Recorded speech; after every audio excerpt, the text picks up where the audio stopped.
Hello, everybody. So lovely to see you. I so look forward to seeing you on a Wednesday. So we've on the website, all the different parts of the dragon that we looked at is on the website. So you can go back and look at the head and the wings and the claws. And today, the last part of the dragon that we haven't looked at yet is the tail, very brief. So I have two concepts for the tail. So if you're on a chair and in your house, you've only got a broom or a mop, I've used a broom, a small broom. And on the top of the broom, I've just stuck my roll of foil and then I've added a little bit of paper at the top.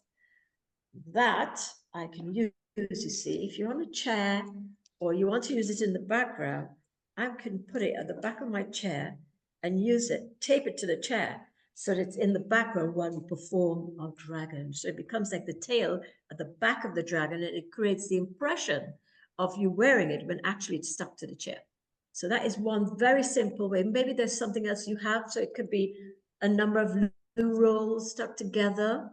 But the little broomstick helps because it gives you just that one thing that is solid that you can hold on to and that you can join onto the chair or stick it to a door or tie it to a dustbin, put it in a bin and dump. So you can do it in front of it and it can be right there as your tail over your shoulder.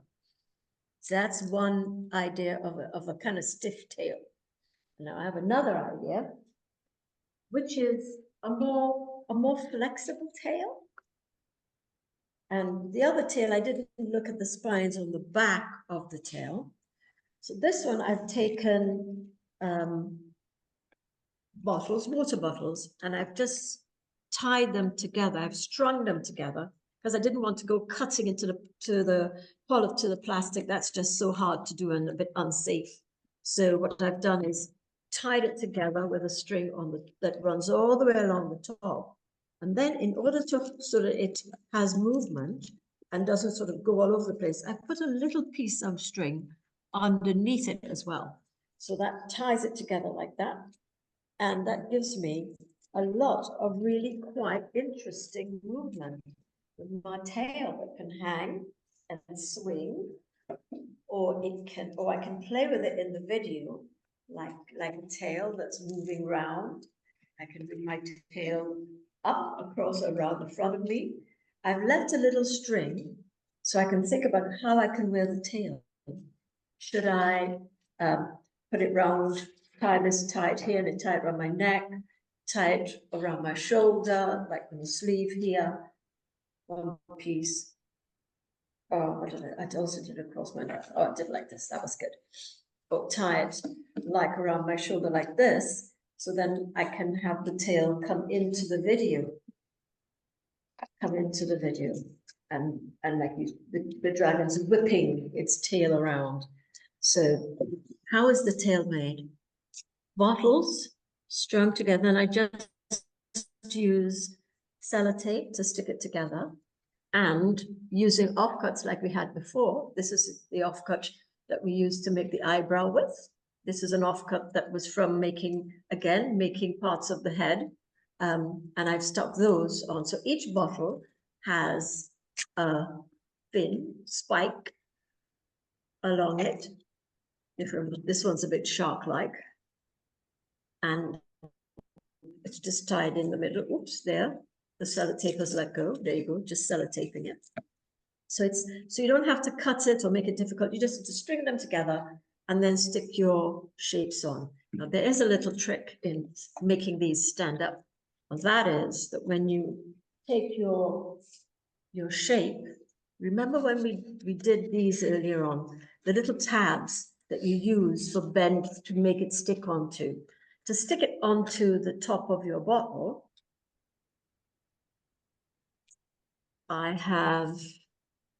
you bend, create a fold, always have a fold, and I cut the fold in two, just like that, one snip, and I put it on with one facing this way and one facing the other way, like that. That way, when I sit it on top of the bottle, and I sit one way, one the other way, see it stands up. And remember with the fold, the idea of the fold making making it stay stronger. So that also helps to hold your fin spike high, straight and stiff. So that gives you a very playful kind of a tail, which the dragon could even use around its neck as part of your performance. And when you want to play your dragon. And I've just used, again, those same shapes, this same shape that was offcut spike of the tail, so that the tail has this nice thing at the end. So I can get a nice flexible and make it part of my, in your video, you've got something behind, you can hang it at the back. So you can be performing in front of it and it is behind you. So you can do your dragon head and your claws and the tail can be at the back. But you see how flexible it is. So basically you're stringing it in two places. I use one long string on one side and then I use shorter pieces on the opposite side, so that it gives more control of. Now this is interesting because this one has come off, so you can see what happens when it comes off. It goes all over the place. But if I hold it there, then I have control. It'll move side to side, but it won't go all over the place. So the little piece of string on the back, while you have the long string on the front, helps to give control as they're linked together. And I just use sellotape to tape it together. So it's not so difficult to do it. Everything is held together by sellotape. That's really good. It's interesting, isn't it? It's quite fun. It's really quite. So how you wind that around for your naughty dragon, how you use it in your video. How does the naughty dragon have a tail that keeps appearing and disappearing as if he's moving his tail around behind him? Maybe you start with the tail and then you come into the picture with the head. And because you've left a string, this is key, to attach it, you can't even attach it to the back of your hair like you put. I always have a ponytail in my hair. So I can even tie it into my hair, back of my hat, like this. And then it's hung on my head. So I can now pull it up and play with it, and it's attached to me somehow.